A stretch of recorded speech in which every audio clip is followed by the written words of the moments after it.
Welcome, everybody. This is the Jaden Jeffs podcast, where we ask questions about cults, religion, and other questionable people. Today, like you guys that have commented below, we're going through the comments section. I'm going to answer your questions. I'm going to diss some people about their ugly comments. I'm going to put some logic into some people's minds because you know that I am the prophet. I have the best commentary ever. And so I'm going to answer your questions. And without further ado, let's get right into it. First, we're going to start with this video. The comments on this video, there was like 400 or 500. Thanks for all your comments. Now I'm going to answer some of your questions. Some of them are talking about my crazy accent, and some of them are saying how much I look like my dad, all of which I don't care. You guys know how good looking I am, and everybody that comments that just can't stand how good looking my red hair is, and they can't stand how beautiful I am, so they just have to say, oh, he looks like his dad or something. Anyway, all right, let's get right into it. Katie Fisher says, much needed conversation. Good for you, Jaden. When I saw that comment, I was like, nice. I'm glad I have some support, because when I put this video out, guys, I'm telling you, I was getting a bunch of texts like, bro, you got to take that down. We're going to sue you. I was like, do it. It was just like 3 texts, but it felt like a lot of pressure at the time. In hindsight, it was all good. Now, I'm not going to read all the ones that are praising me. I already know that I'm perfect. Thank you so much, seriously, though, for your positivity and like support in the comments. And I'm going to read comments that question things and just maybe offer a different perspective. A few of the girls apparently commented on this video too, so we'll get to those. Autumn says, every sound-minded person in the world would agree with you wholeheartedly. That's true. Like, I have a lot of common sense, and everybody in the world probably agrees with me. If they don't, they probably don't have common sense. But on a serious note, thank you for the comment. This person says, congratulations, Jaden, on your 5,000th subscriber. Yes, thank you. Someone says, Jaden, can you reach out to them and put them in contact with Holding Out Help when they leave the FLDS? I can, but it's not that simple.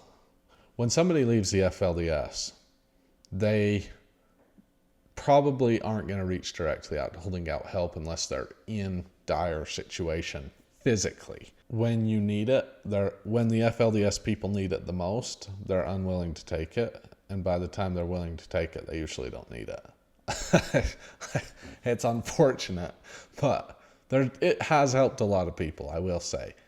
At Sophia BR24 says, maintain the rage, Jaden. Awesome to see brothers be such strong comrades to their sisters. I hope they get a chance to hear this one day. Yes, maintain the rage. Fight. I'm going to go fight the Barlows. Actually, I've talked to a lot of people, and obviously I'm not going to bring my personal conversations on the podcast, keep those private. But even some of the Barlow men I've talked to, and some of them have even offered me to go over there and visit them, and I'm going to. The biggest thing I think with the Barlow men is they aren't going to like me at all if I come to their house and be like, I have these problems. And the truth is, I can win the argument. If I'm sitting there with one of the Barlow men, I'm going to win the argument, and I know it. Because it's just like online. I know it because I've done it over messages. I've done it in person. I just know that, and I don't think winning the argument is exactly a way to move the conversation forward all the time. Sometimes it is. It's like the reason why Warren Jeffs didn't talk to the media is because he knew he couldn't win the argument. And when he couldn't win the argument, the better thing is to be quiet. And I'm telling you, the more the Barlows talk, the more they're going to realize that. It's just like one of my sisters reached out to me and told me, hey, I did not even know she was making an argument for why she married one of the Barlows. She says, I did not even know that I was related to my husband before I fell in love. And I said, exactly. That's my whole point. You didn't know. He did. Of course he knew. And so a lot of times the points they make just further solidify your point. And it's like, I'm not trying to win an argument. I'm trying to shed some light on a situation that I thought was messed up as hell. A lot of the girls reached out to me and said, why couldn't you just have this conversation privately? And I told them the answer is, not just me, it's not like I went down to every one of them and was like, why are you doing this? But we as Dad's family that's more out has been trying to say things about it and be like, guys, what are you doing? Like, we disagree with this. I spent a lot of time trying to get my younger sister out. They all know that. And the answer literally is like, you wouldn't be able to have this conversation with me if I hadn't made a public video.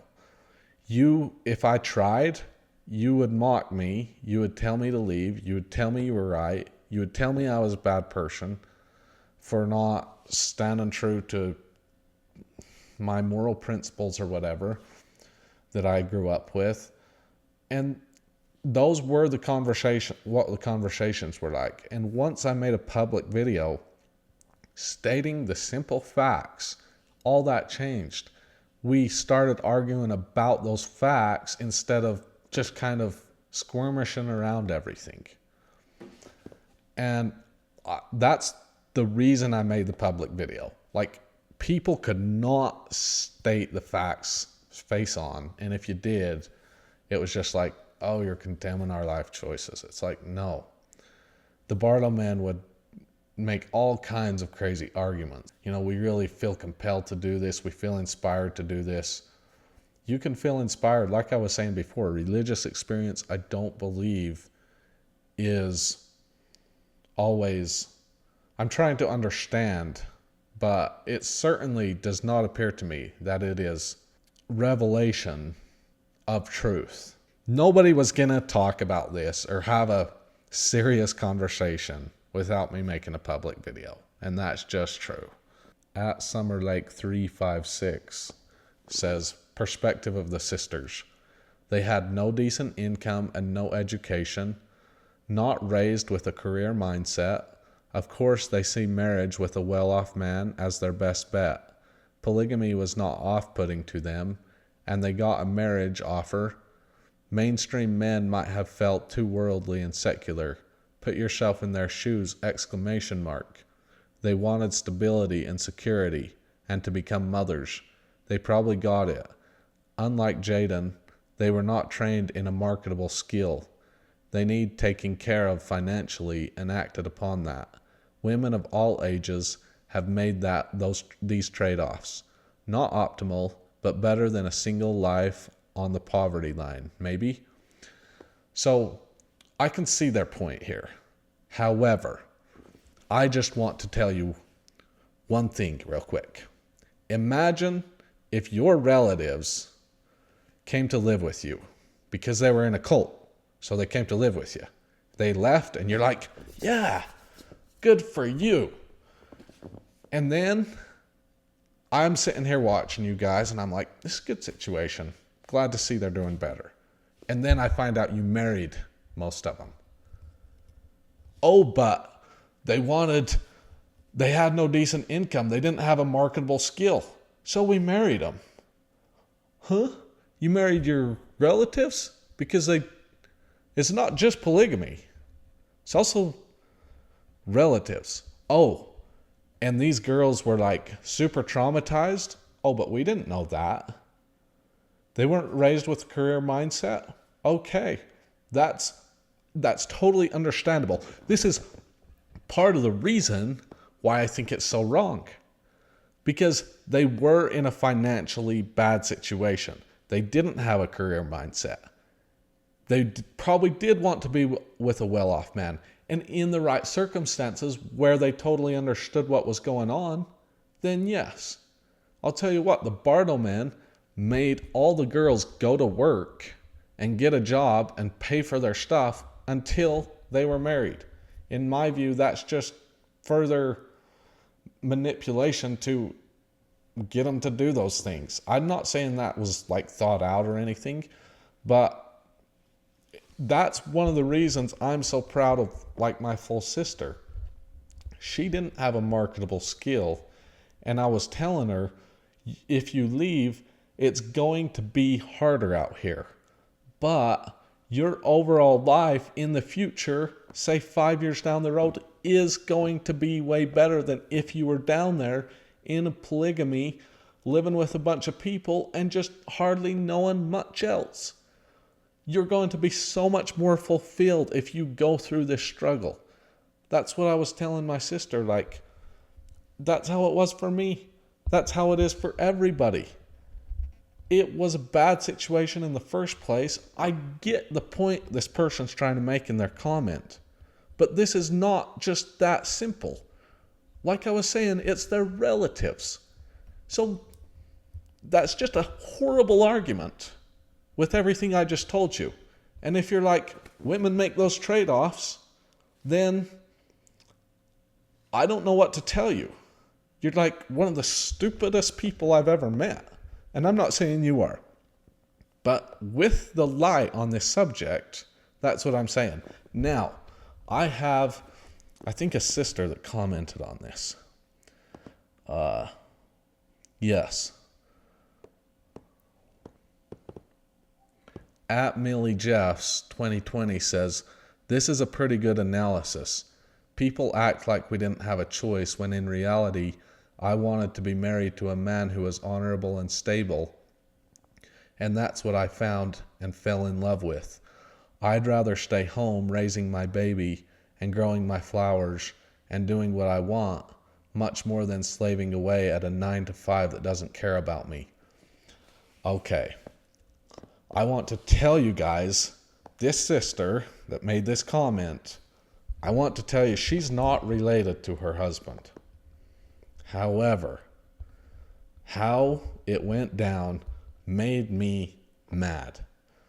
This is my sister that she was up. Okay, she was living in with the FLDS. She was struggling somewhat with it.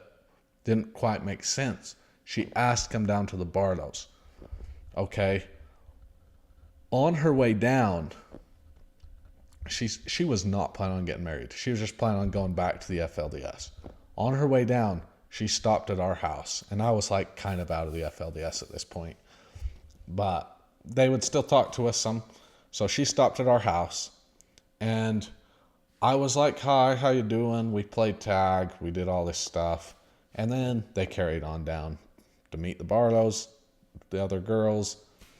Well, she was there for 1 week. And on the way back up, I guess she was saying she had got a marriage proposal. And then by the time, a few days later, I heard she was getting married. And I was like, what? Wait a minute here. A week? And you haven't even left yet? So my point here is that this was actually one of the situations that made me the maddest because it happened so fast. And I don't see how this is even kind of okay. Now, I do think that this sister had a pretty good shot at finding somebody where she didn't need to have a 9-to-5 job and that does care about her, totally outside of polygamy, totally outside of everything. I really do. Like, she probably would have done pretty good. And she just didn't see it at the time. I personally have a good relationship. We talk. Even with all our disagreements, we can still talk, which is wonderful. She's a wonderful person. But how the marriage happened, this was not something that took some time and we made sure it was okay. Like, in hindsight, it is one of the stupidest things that's ever happened. And I wish at the time I would have just thrown a bigger fit about it to try to tell people what I thought, but I wasn't in a position to do that. And I also didn't have the mindset to totally see it the way I should have seen it at that time. But I did see it. I did object to it.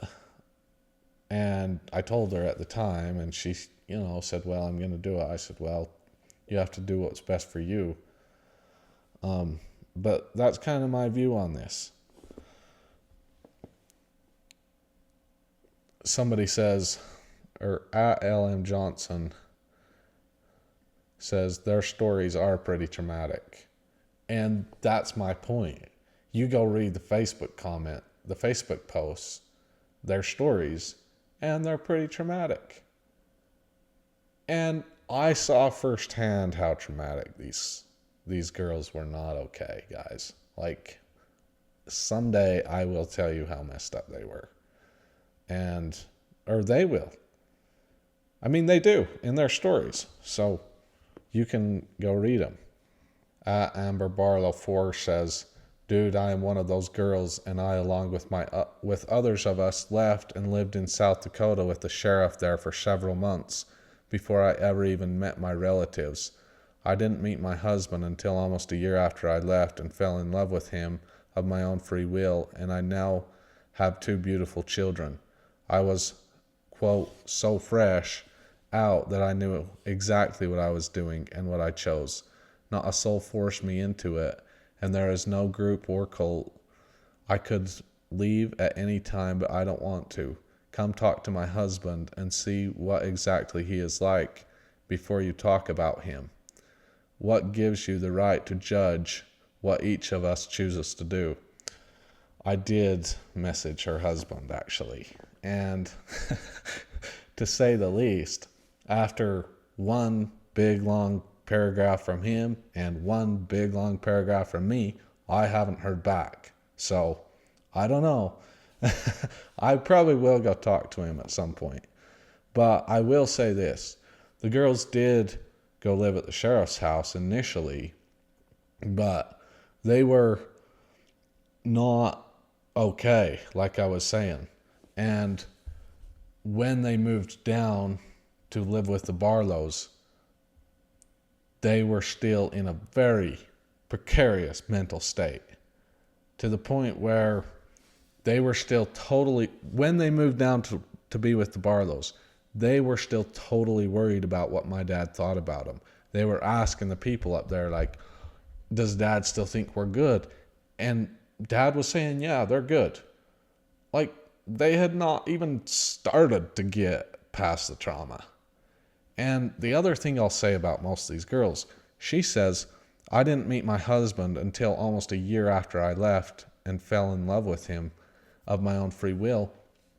I'll tell you what, almost every one of those girls, it was a month or less from the time their husband met them and asked between the time they got married. Some of them it was just like a week or 2 weeks.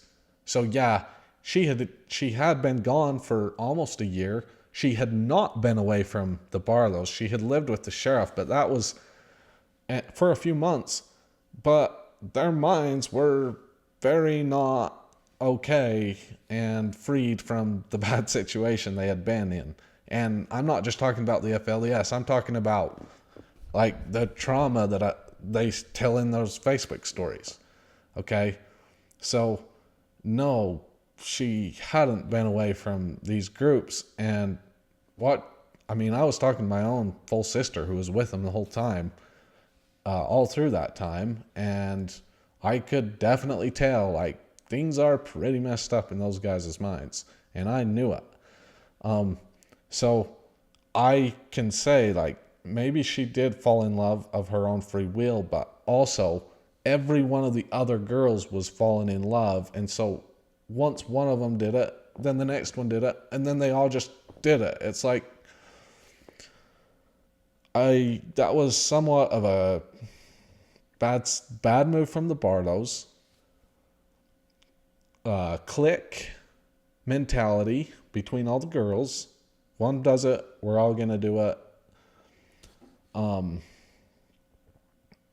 That's my view of it. And look, I do think some of their husbands generally are good people. And I don't want to read personal messages, but I'm thinking about reading these ones because they just weren't cool. So when I put out that video, I just heard that her husband was saying, I'm a coward. So I sent him a message. I said, heard via the grapevine that I'm a coward. Happy to have you on the podcast. We'll be 100% respectful and make sure you're not taken out of context. And to be clear, I'm also happy to have private conversation. But he says, I do think you're a coward and misinformed.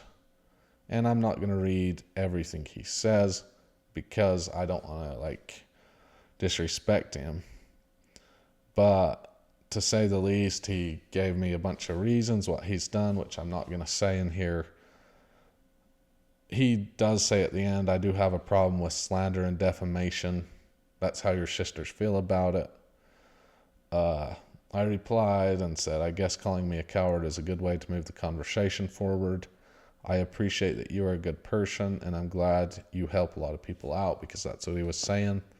And then I basically said, the way that you married my sister in a week, or decided to, and then a month later it was done, was totally wrong. And he just never responded. And that's what I mean by I can go meet him and I can have the conversation, but what are we going to do? I mean, I don't know that they should be separated now. Whatever, I just don't know. It's a hard situation. It's like me, I don't have a ton of money to go and get a place for all my sisters to go live. And it's true, they don't have marketable skills.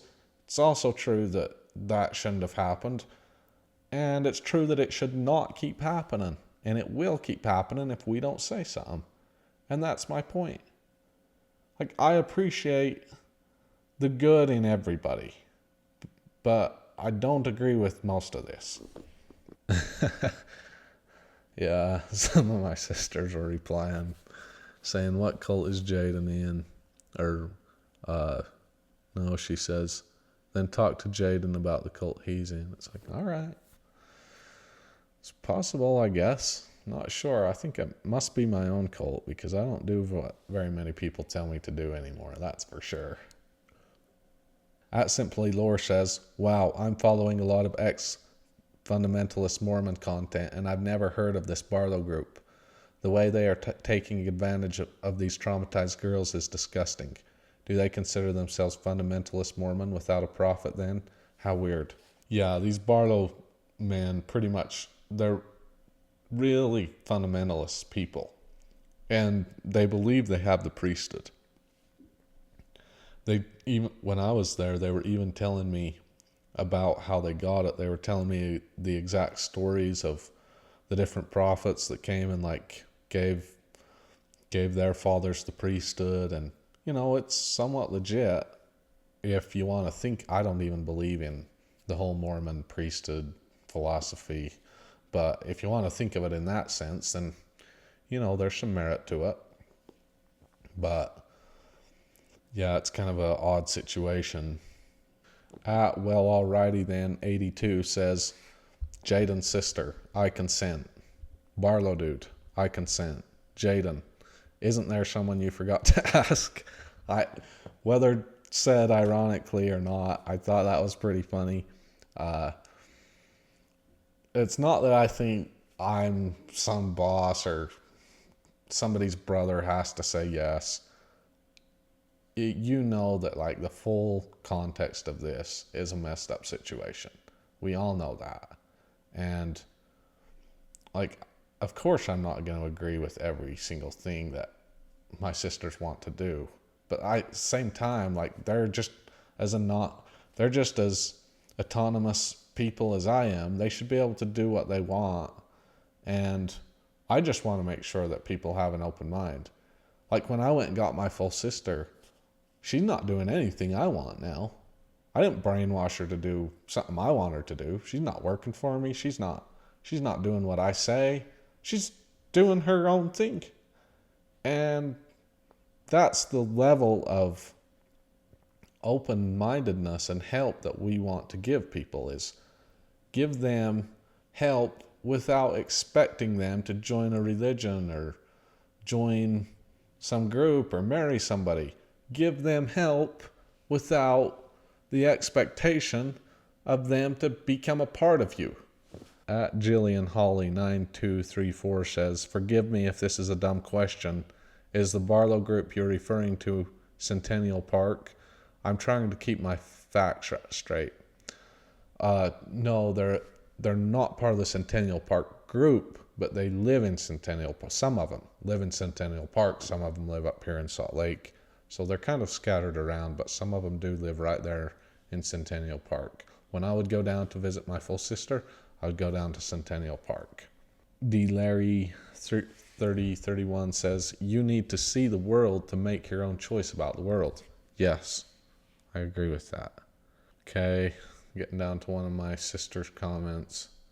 She says, at Melly Jeffs 2020, "I'm one of these sisters who is married to a Barlow, and this is a gross mischaracterization of my husband and his friends. All of us willingly chose to marry our husbands because their values align with ours, and they are good, honorable men who work hard and take care of their families. We are not in a cult, and all have the ability and freedom to do whatever we want." I'm just going to tell you one more. I already talked about this, but I'm just going to tell you a little story about when the sister was getting married and how some friends wanted to see her and do some things with her. And her husband, before they were married, said, "No, I don't want you to do that.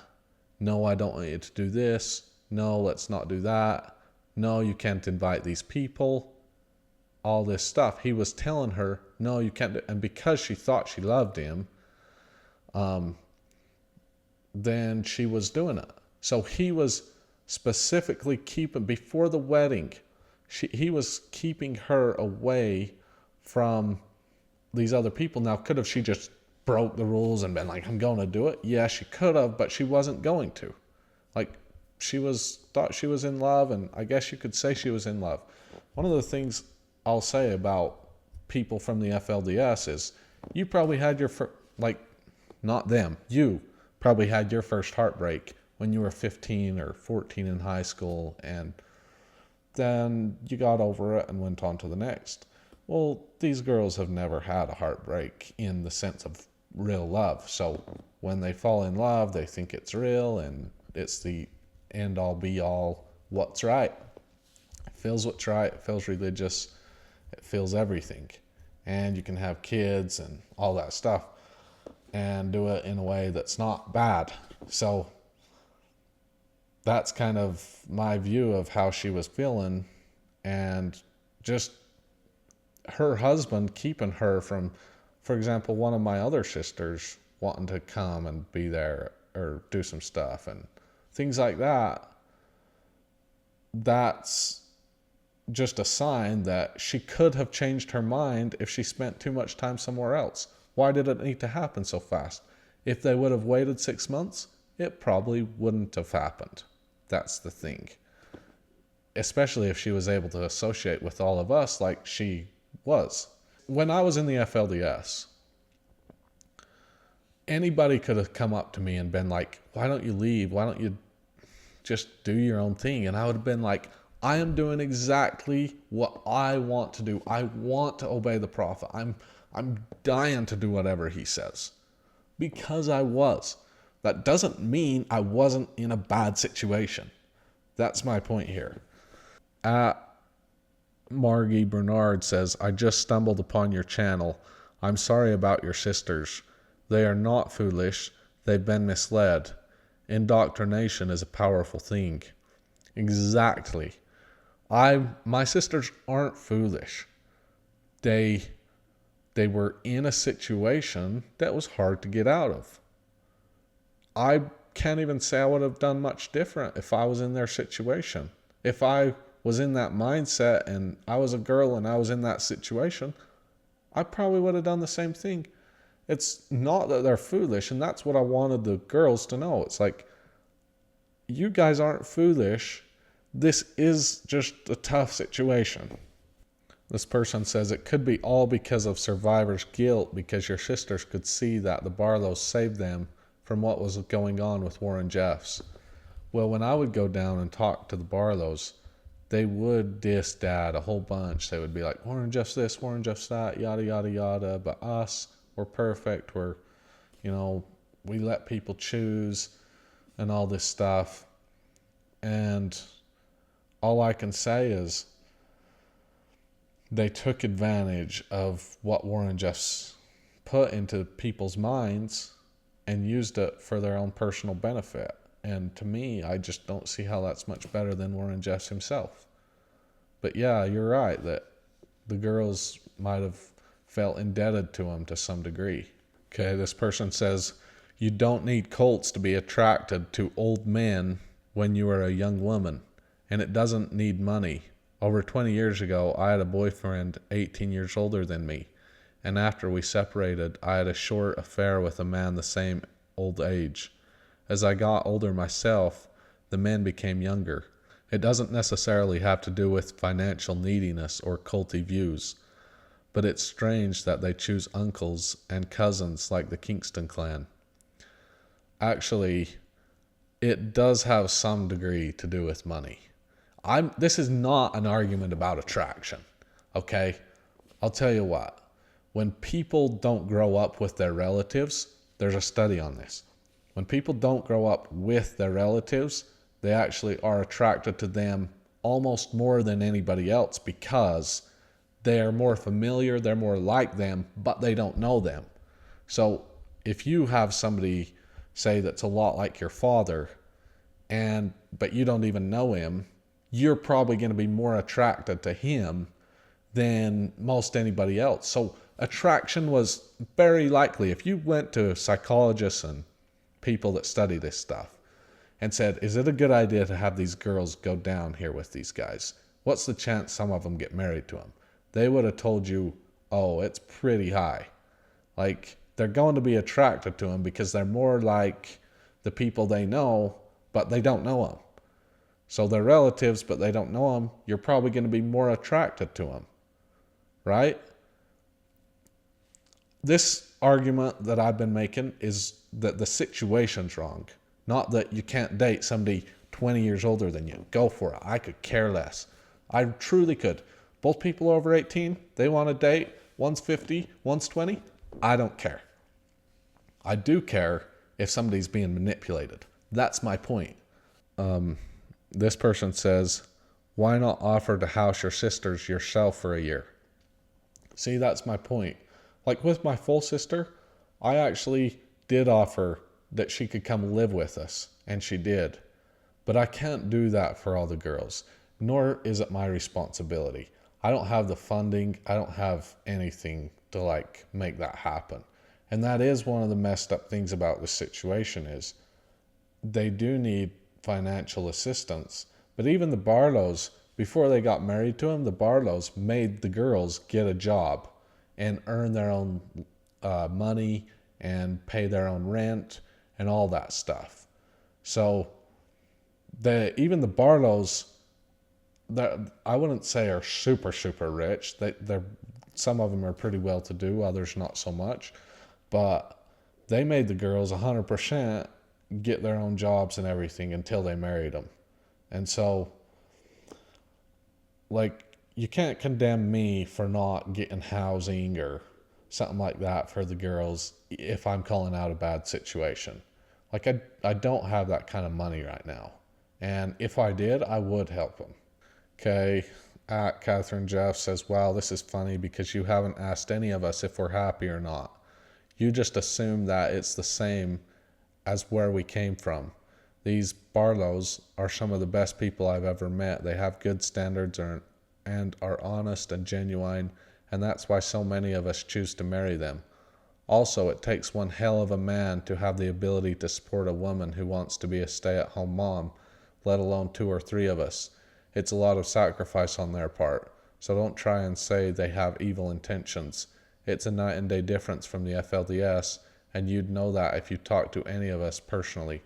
So I will say that I've had personal conversations with most of the girls now, after, and, about this, and most of them were pretty reasonable, and some of them invited me down to their houses, and I'm going to go. I've been working, and I've been doing my podcast, but I am going to go visit some of them. And, of course, we'll find as much positive ground as we can. However, in response to some of these things, I would just say, like I was saying before, there wasn't much of a private conversation to be had until after this video was made. Then there was a lot of private conversation to be had. Just like when I was in the FLDS, I would have defended my personal autonomy with viciousness and anger even, that I was doing what Warren Jeffs wanted me to do as a free will thing, because that's all I knew in my brain. So that's my point. And yeah, the Barlows are quite a bit different from the FLDS, but that still doesn't change my mind that they're not kind of a cult. So Dennis Blunt says, great conversation, but you threatening to make more videos does nothing.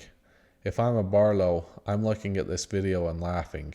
Seems to me you may have to round up some of your brothers and cousins and friends and go talk to those Barlow boys face to face, if you know what I mean. Actually, I get what you're saying, but making a video actually does a lot.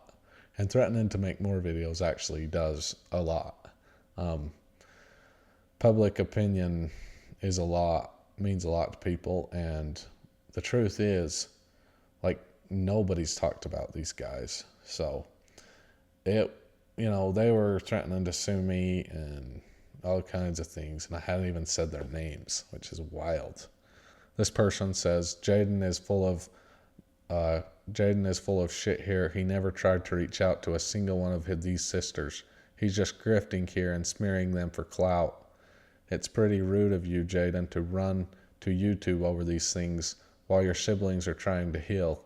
If you wanted to talk to these sisters, they'd be more than willing to have a conversation and relationship. This is a tactic straight from Dad. Actually, this is not a tactic straight from Dad. Like I've explained already, there really wasn't a true... These conversations have been had with all the girls, not only by me. I hear about a lot of people that talk to them and just can't make any progress. Like my other sisters, a bunch of different people. So yes, maybe I hadn't personally gone and talked to all of them, but pretty much all of them have had plenty of conversations about it. Like, guys, what are you guys doing? All of them. And so, yeah, they can say, I didn't talk to every one of them, but no, this definitely needed to be a public conversation at this point, because it's been years, and that was the only way to even move the needle at all. This person says you should not call this monster Dad. Dad is only for good fathers. And what's crazy is, well, I've already explained this, but growing up, father was considered the only right word. Dad was considered a bad word.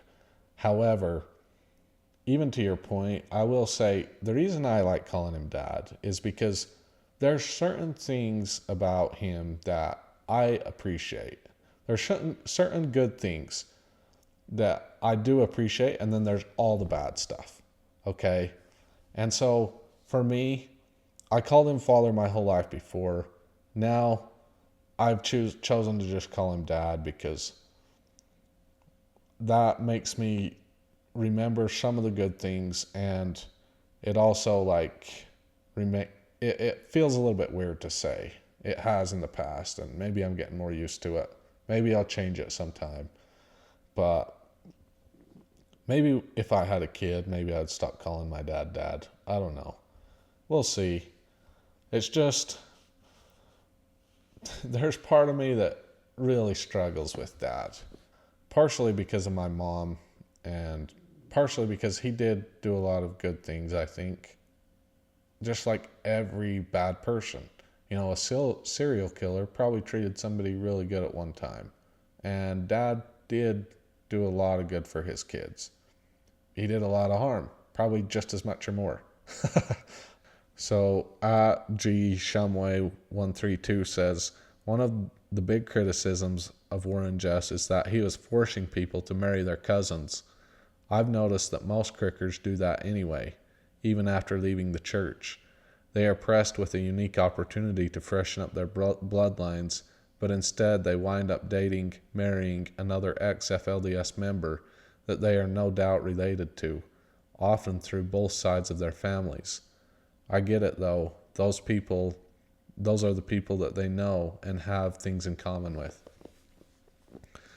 I want to tell people how difficult it is to date outside of the FLDS.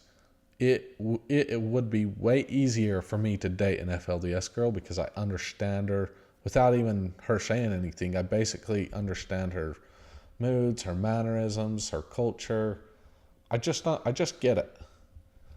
Whereas a girl that comes from the outside, I can't figure it out. And I'm getting better though, guys. Believe me, I've gotten a lot better. And it's just, so it takes a long time to see progress for the most part. And some people get lucky and just bam, it works. For me though, I actually enjoy the challenge of it. And it's the same way for girls and guys. Like my sisters really struggle too, because people kind of just don't get them and they don't get the other person, and it's like kind of messed up where there's really probably not that much misunderstanding. It's just a struggle for people to connect on a deeper level initially. And so people get discouraged, and then they probably go back and just marry an FLDS person because both people get each other. And that's okay. As long as they're not too related, in my opinion, then it's okay. And the struggle with dating is real. You guys know the difficulty of dating in the modern world. And this is also an argument my sisters make about marrying the Barlows. Is like, these guys are good guys. They're going to take care of us. But in the rumor mill, not the mainstream one, but the smaller one, you hear all these stories about the infighting and about polygamous relationships and the Barlow wives making problems with with the sisters, the first Barlow wives making big problems with the sisters who came later and married the Barlows. And you hear all this stuff and you're like, is it really that good? Probably not. And one of the things about facing the world in general is you have to struggle with all the negative things, and it can appear that the FLDS are better in some way. And that's one of the big things that FLDS members use to keep people faithful is, look at what this person did, look at what that person did, look at the struggle they're going through. And my argument, and I feel really strongly about this, is someone's struggle is not an argument that you're right. If someone leaves a bad situation, say a marriage, for example, they're getting abused, they have this nice, beautiful house. but they're getting abused. Well, if they leave, they might be left with no money. They might be left without the big house. They might look bad to everybody. That struggle that they're going to go through does not mean they should have stayed in that marriage where they were getting abused. And if they would have just put up with it, they could have kept looking good. Like, some of these are so obviously true that people's arguments are so stupid until they come up with better ones. They're going to keep hearing from me. That's my point about it. There was a whole bunch of positive comments on this video, and I want to thank every one of you. Obviously, I didn't want to just read positive comments for a half an hour. I read them all, but I didn't think it would make good content. Like, we got to be somewhat controversial. Let's look at some of the comments on this video about the truth about cult leader Russell M. Nelson. There should be some good ones on here that we can comment and chat about. This person says, drawing attention to Nelson's protection of child abusers is the most important thing for people to speak about in the ongoing fight for change of policy. The church has shown it won't act with integrity and decency unless they are publicly shamed into it. Well done, Jaden. Yeah, I was listening the other day to somebody tell a story on TikTok about how this bishop was talking to an abuser, and he called the church's hotline, and attorneys answered, and they were like, oh, you're living in a place you don't need to do anything. No problem there. And the bishop was kind of like, what? You serious? So I think everybody arguing that, oh, the church is all doing just fine. Like, the church is literally there to make so those things don't happen. They're there to protect people from that happening. That's their moral claims in some sense, right? So the fact that that line just goes to the attorneys and there isn't some church leader coming to the situation to, make sure people are put in their place and make sure people are cut off the church if they're doing things like that, and make sure there's accountability and that the victims get the help they need. Well, if that's not what the church is doing, then what are they doing? We all know they're getting more tithing. That would cost too much. I don't know. I'm not saying that they don't handle some situations with respect, but apparently there's quite a few they don't. And I don't believe that should just be slid under the rug and we should be quiet. It just gets worse and worse. And people get more and more abusive. And I am telling you guys, from living in more religious, devout Mormon communities, I don't know what it is. I'm still trying to figure out exactly what it is. And I think I'm going to, because I'm in these environments. But there is something wrong, and I know it. And I can feel it, and just dealing with the people. Now, you can tell, you go meet some families, they're a happy Mormon family, everything's good, that's awesome.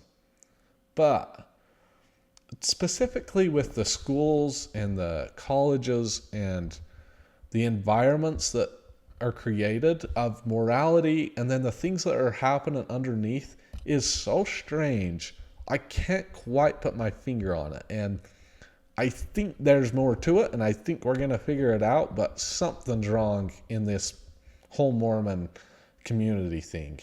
And I probably should watch more on this and learn more from Mormon stories and stuff. But I'm telling you, I don't know if there's sexual abuse going on, or the boys are not helped appropriately in their minds, and so when they get older, there's some things wrong in their mentalities and stuff. I don't know for sure. And like I was saying, there's definitely some healthy, awesome Mormon families, maybe even a lot of them. But underneath the surface, there is something there, and I can feel it when I'm in those communities, and it tugs at me, and I'm trying to figure out what it is. I'm looking around. I talk to people, and everybody's like, yeah, everything's good. So, you hear stories like the one I just told, and you're kind of like, okay, that might have something to do with it. What made man do that? Was it the morality, the strict morality they were taught growing up, and then their dark side going against it, almost in a two-personality situation? Like, does it kind of create a double personality where you're trying to appear moral, but your dark side needs an outlet? I don't know what's going on, but something's wrong with these Mormon communities some of them. Not all of them, obviously. I believe some are good people and they're working through their problems, but the feeling and the vibes that I get from these people are just a yearning for authenticity in their souls, but a total lack of how to approach it. And I think that brings about some sort of depression, and especially a lot of the young men and young women. But obviously some are doing good and some are happy. So Calvin Wayman says this should have 5 million views. Philosophical gold. I totally agree. Told you guys I was the prophet. This person says, I have a testimony of the one true prophet whose head is like the flames of Moses' burning bush in the desert. Our first hymn this sacrament meeting will be Take Me to Church by Hosier. Please rise. Look up the Bite model. Russell M. Nielsen was sealed for time and all eternity to 2 wives, Dancel and Wendy, as the goalpost for polygamy in D&C 132 was only moved to the next life. He also demanded especially young men to serve a mission while never having served a mission. Kind of a sarcastic comment. I think that's what it is. Okay. I mean, I'm in. I like sarcasm. I'm kind of a sarcastic dude myself. And that is one thing I'll say about dating too, is FLDS girls, the more I've dated outside of FLDS girls, I don't know how I got onto this, but like a lot of them have a hard time being sarcastic and joking around, whereas ones outside a lot of times actually do pretty good at it. And it's like, oh, this is fun. Okay. I don't know if I can. Now, obviously, there's FLDS girls that are cool, and well, they're all cool. But I'm just saying they have to learn that sarcasm, some of them. And some of them definitely have it. There's some pretty funny ones, but I'm related to most of them, so.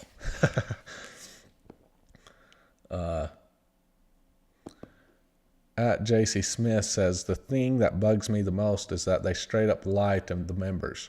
They showed Joseph Smith translating with the actual plates, no seerstone or hat. They don't teach the multiple first visions.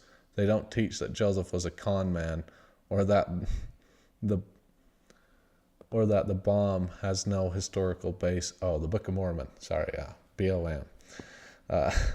Or that the Book of Mormon has no historical basis. Yeah, that is my problem. Biggest problem with the church is they lie about almost everything. They claim that they get all this revelation to change things. They made the garments so people can wear tank tops now or whatever. And to me, it's good for you, but at the same time, you're kind of just trying to be popular. You could just get rid of the garments. I don't know, whatever. But they do lie to their members about Joseph Smith. They lie to him about the plates. They lie to him about everything, I feel like. But Joseph Smith is a unique guy, and he's complicated, and I don't mind embracing that. I want to hear all the truths, and then I still don't mind saying he's a pretty complicated guy, and the Book of Mormon is pretty interesting in the sense of how it's this complicated book written by this kid, and now 15 million people kind of find value and help from it, and I'm okay with them finding value and help from it, It's like a complicated issue, but the Mormon church itself lies about a lot of things. And obviously they don't teach Joseph Smith as a con man. Yeah, you're not going to find that in LDS scripture, brother. or sister, whoever you were. This person says, how could he have single-handedly stopped all sexual abuse? He didn't enable sexual abuse. A ton of policies were changed to avoid sexual abuse. I think that Russell M. Nelson was a good man in some sense, but just like the story I told before about the bishop calling the hotline, well, did the church change it because people started saying things? Or did they change it because they genuinely wanted to be a good person? Like, did the Russell M. Nelson change some policies because people were saying things, or because he wanted to not be looked on in a bad light? And what about the cases where the church did try pushing him under the rug under his leadership? If those, as soon as things get more brought out to light, people are forced to change to appear moral to other people. It's not because they were genuinely a good person. So I guess that's the question I would ask in that situation. Like, were those policies changed because of what was coming to light? Or was it because the church was like, we have got to take care of this? I don't know. This person says, Oaks will be even worse. The dude is crazy traditionalist. Beats me. I honestly don't know. I probably will look into Oaks more and maybe make some podcast about him. This person says, I'm a Catholic who's been studying Mormonism, LDS/FLDS, etc. Some of my friends from high school are LDS, and I've been fascinated by it all. I wish I had someone to talk to about my interest in the different religions, but the LDS seem disinterested unless you're actually wanting to convert. One thing that I love about Catholicism is it's universal. Our priests do not preach against other churches like the Protestants do. Truthfully, there is no cognitive dissonance required in Christianity. In other religions, one must ignore conflicted and false teachings simply to stay safe in their tradition. Christ is the Messiah. I think I'm going to go to the Catholic Church and probably make a podcast doing it just for fun, just to learn more about it and experience what Catholicism is all about. And I'll probably make it into a podcast. But I agree. She says, I wish I had someone to talk to about my interest in the different religions, but the LDS seem disinterested unless you're actually wanting to convert. This is one of my biggest problems with LDS people. They cannot view the world outside of their religion. Like she was saying, other people like in the Catholic Church, they could view other things outside, and I'm not saying the Catholic Church is right, but they can have a conversation, an idea, an existence outside of it to look into it. Whereas I don't think LDS people generally are capable of that. Now, once the church gets watered down enough, they probably will be, and they'll be like, just like the Catholics, oh, this is our tradition. It's great. We love Jesus and whatnot. I don't know. If the church got watered down enough, then it would probably be that way. But it's true that LDS people, they do not take an argument outside of their religion seriously. Like, the argument doesn't exist. And I think that goes to show that when those people do fully consider other arguments, they leave. They leave Mormonism. They leave the LDS Church. And so this speaks to some conflict in people's minds of when they fully accept the reality of their situation. And I guess it leads me to question the authenticity of the church and why can't you consider another viewpoint without having your faith shooken to the core? I mean, that speaks to some sort of false lie that's in the religion. If viewing another point of view shakes people's faith to their core and shifts their identity itself, that speaks to some sort of something wrong in the religion, some sort of lie. And I agree wholeheartedly with this person that there's just something wrong there. At JewelBerry100 says, Hey, Prophet Jaden Jeffs. Thank you. I appreciate the acknowledgement. Lol, just kidding. You're so right about tithing. As a single mom attending church and paying my 10% with very little money I made, I found myself needing help financially because life happens. So I went to the bishop, and after answering all of his questions truthfully, he says to me, the church isn't here to enable people, but I will allow you to get church food. After leaving, I received a text from the RS president about her wanting to Relief Society president about her wanting to get with me to fill out a list from the bishop's food storage. I told her I'm going to go ahead and cancel it and to let the bishop know. I was beyond pissed that he would say such a thing. Not to mention all the money my parents and faithful believing siblings, even myself, have paid 10%. And for him to flat out tell me the church isn't there to enable people. What the fuck? Oh, but the church sure depends on the members financially or else. This is very true.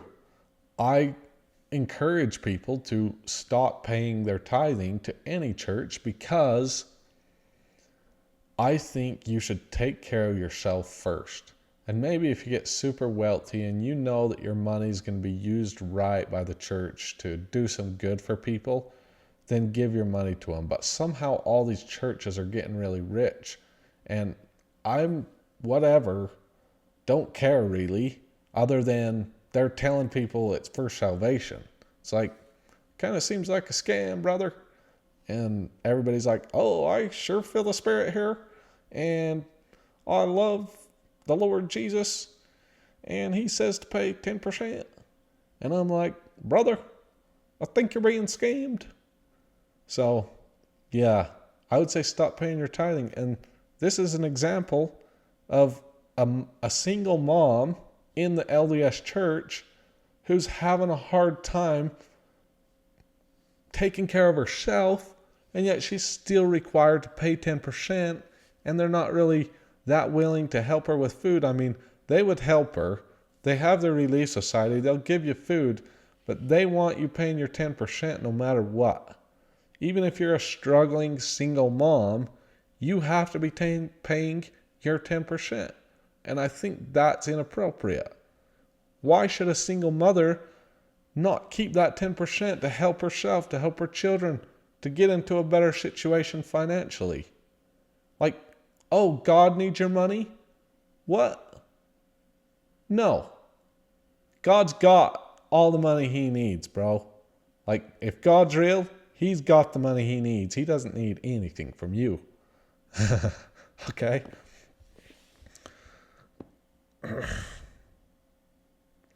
This person says, it's a shame the followers don't listen to the critics until the cops show up. Years of broken lives and abuse victims that could have been stopped.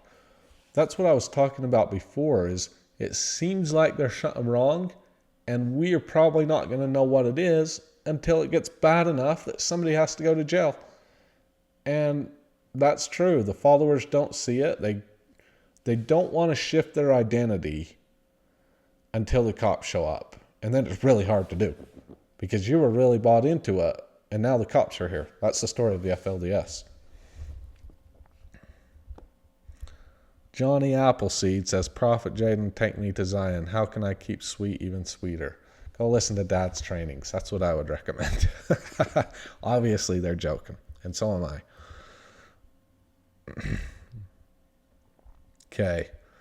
This guy, he's an FLDS member. He comments on all the videos. He says, at BMC-Y5M, the internet is making people turn away from the faith. The Lord said, will there be any faith left when I come? I really do wonder how much faith there is left. Joseph Smith was big into faith and told us all about what faith is. Maybe that's why he didn't show us the plates, but wanted us to have faith. He and his witnesses were actually telling the truth. Brother, sister, whoever you are, I just want to tell you that is the kind of argument that does not work with your brother Jaden. Saying that maybe that's why Joseph Smith didn't show us the plates, because he wanted us to have faith, is definitely a FLDS argument, brother. And it's not a good logical one. If you want me to believe that Joseph Smith had those plates, then you can make some argument like, how could have he written that as a kid or whatever, or an unlearned boy? You could make some sort of other argument. But saying that argument, that's an FLDS argument, brother. And you need to bring a little more facts to the table if you want me to start believing in your arguments. I'll also say that I don't mind FLDS people commenting. I understand their mindset, and a lot of times I just pass on their comments and don't really say something, but once in a while, I'll reply. But also, if you try to understand, I think you will inevitably be led down a path of truth and a path of common sense. So keep trying to understand. President Nielsen made it mandatory for teachers of children to companion teach. Isn't that protecting the innocent? Yeah, that seems like a good policy. And like I was saying, I don't think President Nielsen was just a totally evil person, but it's just the cases and the stories that you hear from the Mormon Church, you start to wonder. But if President Nielsen made it mandatory for teachers of children to companion teach, so there's 2 teachers or whatever, then absolutely, I think that's a good step to protecting children. And I will always say, like, if I see something good, I will acknowledge it. If I'm wrong, I'm willing to acknowledge it. I'm always open to arguments. And, if President Nielsen did that, then I would say that's a good policy. Just started watching and could not agree more, Jaden. Spot on. Thank you for watching.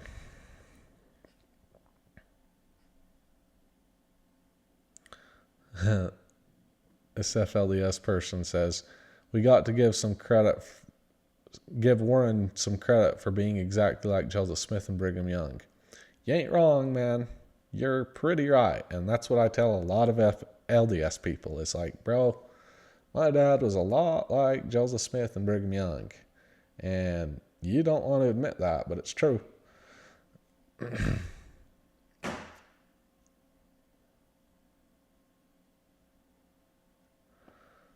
This person says, obsessed with the comment section, lol. You struck a nerve. Keep it up, man. Yeah, that's why we're here, doing a comments video.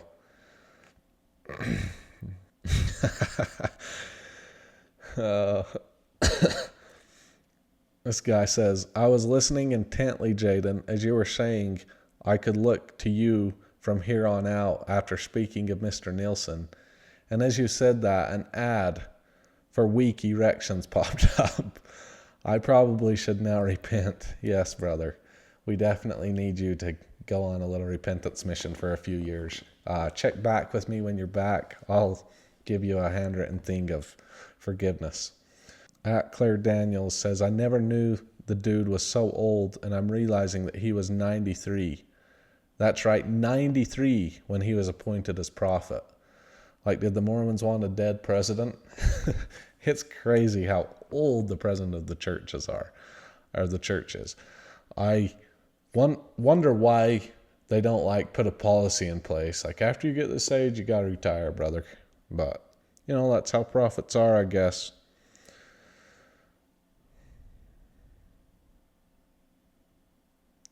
So this person says, hey, look into his daughter and his son-in-law. He covered that up in the 80s. Some sexual abuse scandal.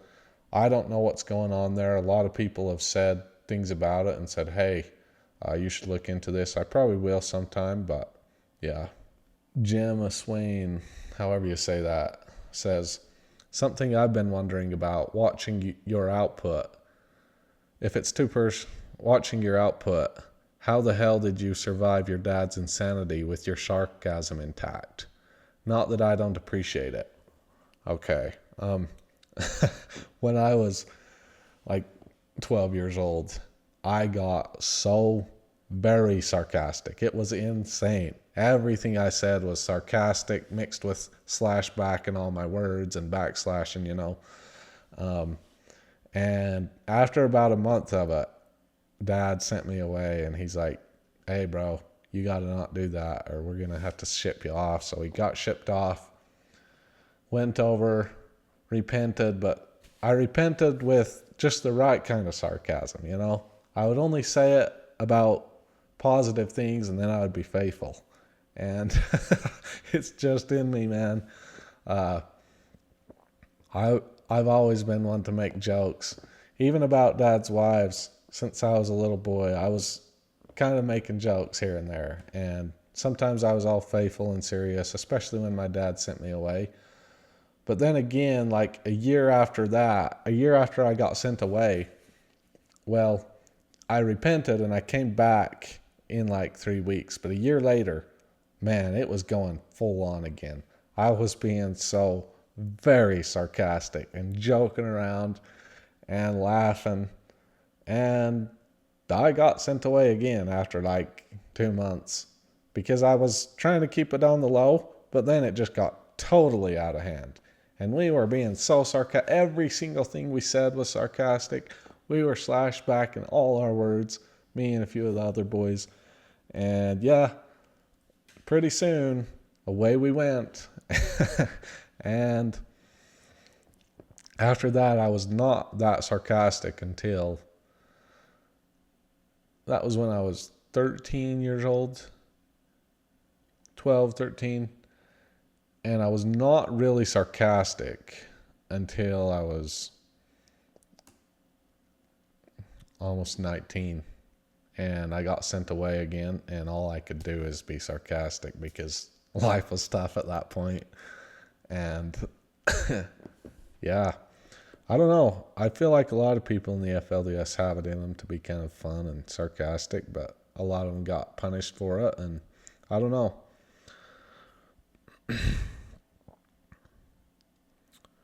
This person says, I mourn him because I genuinely loved him. He was the real deal from whom I learned how to be a better disciple of Christ. You don't know of what you speak. Well, I actually understand your point of view, and I understand how you felt, and I also think that you wouldn't believe me if I told you people felt that same way and even more powerfully than you do about Warren Jeffs. So I absolutely understand you. This is the spiritual complexity I was talking about earlier, and if you don't want to acknowledge that, that's okay, but it's actually pretty complicated, and I understand your mourning, and you can mourn, and if you're a good disciple of Christ, then good for you. This person says, so glad you're in charge of my salvation, though. I would say that's a good outlook on life. People should be really grateful that I'm in charge of their salvation. I don't think anybody else could get you to places I can get you as far as the celestial kingdom and all that goes. People should be so glad that I'm in charge of their salvation. So you're welcome. Okay, this person says, 30 minutes, 3K views. People have got way too much time on their hands. This kind of nonsense cannot be allowed. This kind of nonsense cannot be allowed to be put out there without any pushback. The gospel of Jesus Christ and the Church of Jesus Christ of Latter-day Saints has truly been the greatest blessing of my life. To be honest and vulnerable, I am also a survivor of abuse. The church took my case very seriously.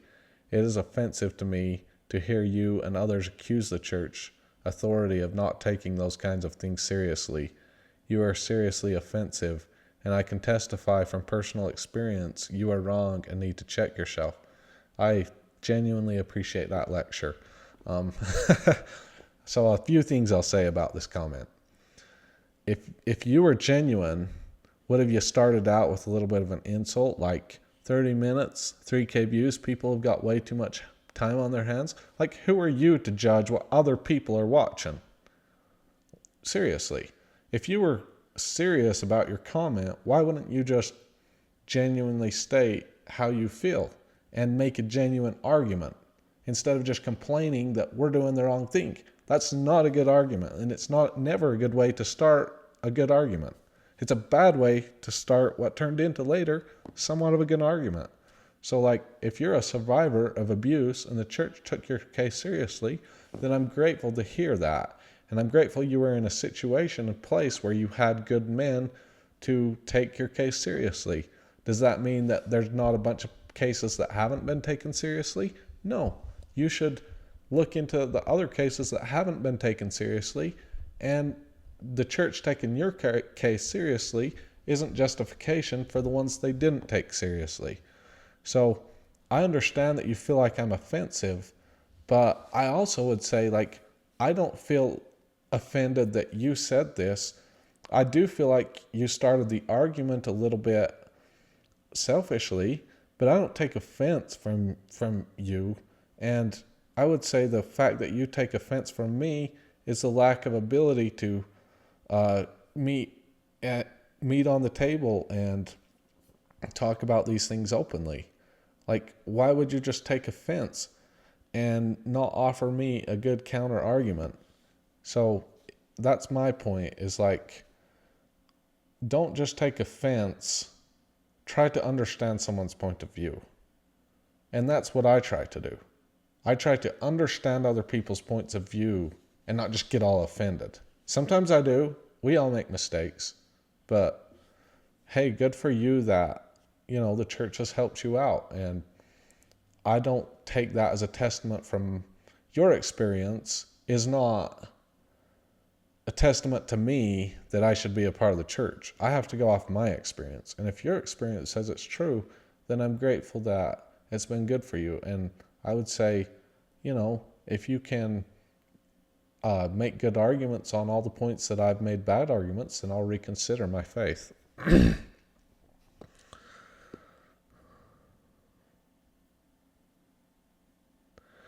This person says Nelson was a polygamist because he has 2 wives who will serve him in the celestial kingdom. Good for him. Brigham Young said Brigham Young said something like, I think I have over 1,000 wives. Or it would make my hair go gray thinking that I have 1,000 wives in the celestial kingdom. So to be honest, President Nelson's got a lot of catching up to do. Unless he had a few in the life before, according to Mormon theology. But who knows? Hey, glad he had at least 2. He could have got at least 3. He could have at least, made us a true crime story and then had a 3rd wife. I'm just kidding. This person says this guy needs a brain scan ASAP. Hey, you could scan it. I think it'll be pretty normal, but I think that's not the best argument. Maybe you should reconsider your beliefs if all you have is an insult to offer. Somebody says, will you please apply to go on Mormon Stories? I think I will at some point. I guess when it feels right, and right now I've been pretty busy, but, maybe after I go visit my sisters and do a few other things, and I'll go on Mormon Stories. This person says it may not be receding, but it's a nice wavy red hair, and God doesn't just give anyone hair that can be seen for miles. That's enough for me to testify you are the true prophet. I will obey commandment to not pay tithing. Yes, this is the kind of faithful followers that I've been looking for. Ones that like my hair, ones that obey my commandments to not pay their tithing, and ones that just know I'm the true prophet because of how beautiful I am. This is truly the kind of faithful follower that I've been looking for. And it's the kind of conversion that I'm looking for from all my YouTube subscribers. All jokes, guys.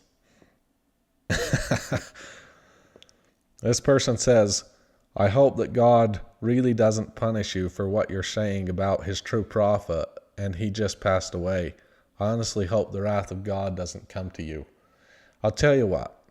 If I was LDS and kind of believed in Mormonism and was a little bit worried and said something bad about the prophet, I would be worried that something bad might happen to me because that would be in my belief system. But because this isn't in my belief system, I'm not worried. Somehow people that kind of believe in the prophet and then say bad things about him but kind of believe in him, A lot of times bad things happen to them. And there's a lot of stories about this in Mormonism. And they're used to say, if you're not loyal to the prophet, then God's going to bring a judgment on you. But personally, I have this firm belief that what people think and believe to be true is going to kind of happen to them. And so a lot of these stories, those people are doubting themselves, and then something bad happens to them, kind of in connection with them leaving the church or saying things against the prophet. And it's probably more likely just a personal belief thing that comes true. And so I'm not worried, honestly. And I hope that you saying that about me doesn't affect you. This person says, "Oh, look, it's our perfect prophet with his luscious locks, bringing us mere mortals our weekly revelation." Yes, I'm so pleased with, the Lord is so pleased with you guys and the way that you've been following and doing all these right things. It's insane. Well, guys, I think that's where we're going to end the comment section. If you guys like this video, give it a big thumbs up. You got to tell me, like, hey, we need more comment section videos. We love this from our prophet / atheist, whatever you want to call me. I don't totally consider myself an atheist, but I do totally consider myself a prophet. I think I'm somewhere in between. I'm not so sure. I'm still trying to figure that out. You guys know that I am perfect. You know that revelation flows from me. You know that if you want to be blessed and inspired, you don't have to pay 10% of your tithing. All you have to do is subscribe to my YouTube channel, and you'll be blessed for all eternity.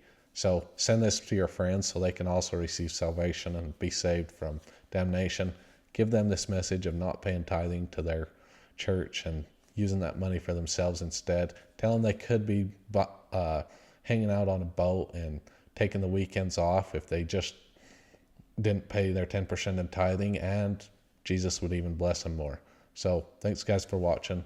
I love you guys. Give this video a big thumbs up, and we'll see you guys next time. Peace out.